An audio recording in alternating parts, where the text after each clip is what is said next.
In 1854, Lincoln was simply a Springfield lawyer who'd served just a single term in Congress. Possibly in his law office, his feet on a cluttered desk, his sons playing around him, his clothes a bit too small to fit his uncommon frame, maybe wondering if somebody might call him up and ask him to be Commerce Secretary.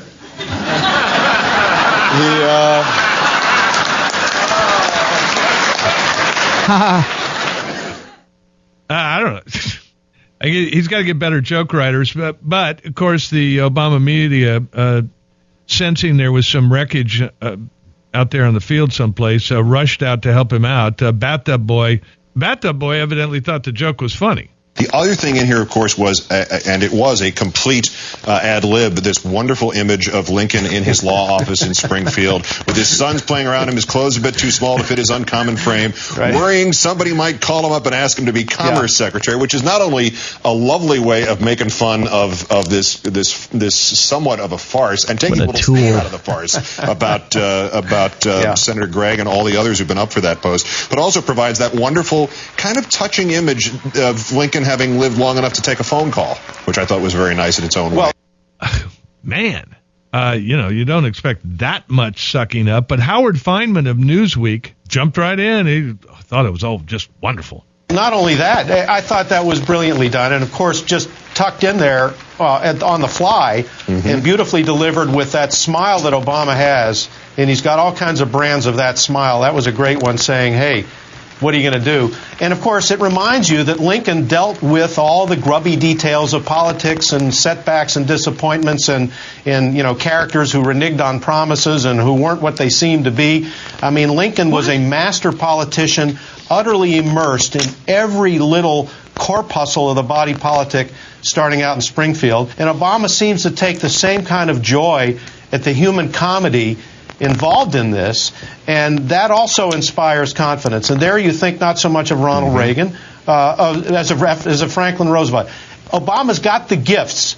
It's a question of whether he can deliver the goods. Every time he gives a speech like this, people are reminded of the capacity and the promise that he has. Angry Rich, did Howard Fineman go to work for the White House? And I missed the announcement? About a year ago. Man. Something in Senator Gregg's statement rings oddly. I have found that on issues such as the stimulus package and the census, there are irresolvable conflicts for me. The census? What's going on here? Well, that's a big part of this, even though the White House is downplaying it some. Here's my sense of what happened. Gregg was interviewed for the job without, I think, much focus by the White House on Senator Gregg's views about the census, which matter a lot. The Hispanic community went crazy when this White House picked Judd Gregg, who has very conservative views on all that, who wanted to limit funding for the census, who was very flinty, to say the least, in his view of whom to count and how, being from a small state like New Hampshire with few minorities. The Hispanic community was very upset, and so the White House said, to mollify the Hispanic community, we're going to take control of the census out of where it's always been in the Commerce Department and have the White House control it. That, in turn, got Judd Gregg upset, realizing that he wouldn't have the freedom to operate at that department that he thought he would. So that's a big part of the backstory, in addition to the philosophical disagreements, which they supposedly hashed out in advance, but really didn't look at carefully concerning the stimulus package. Well, I would call it Judd Gregg stood up and tried to get in the way of this blatant politicizing of the census to have illegals counted as voters. It was shaping up, as you could hear, as an ugly scene for the Obama administration, and the Obama media is acting like EMTs.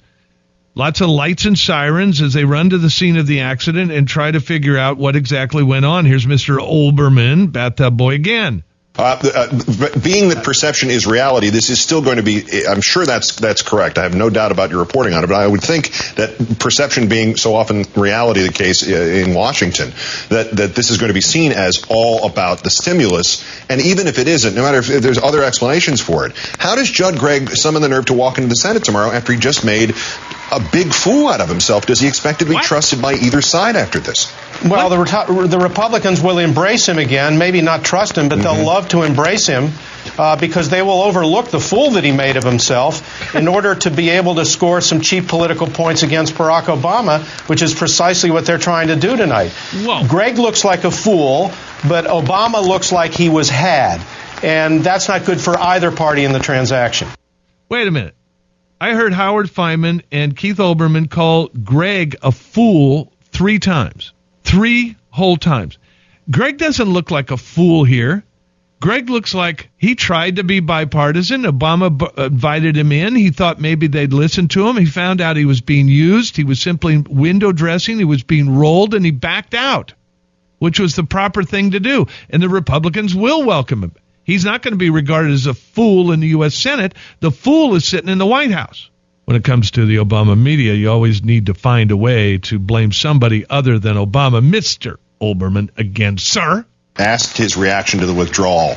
The minority leader of the House, Mr. Boehner, said tonight with one word, wonderful.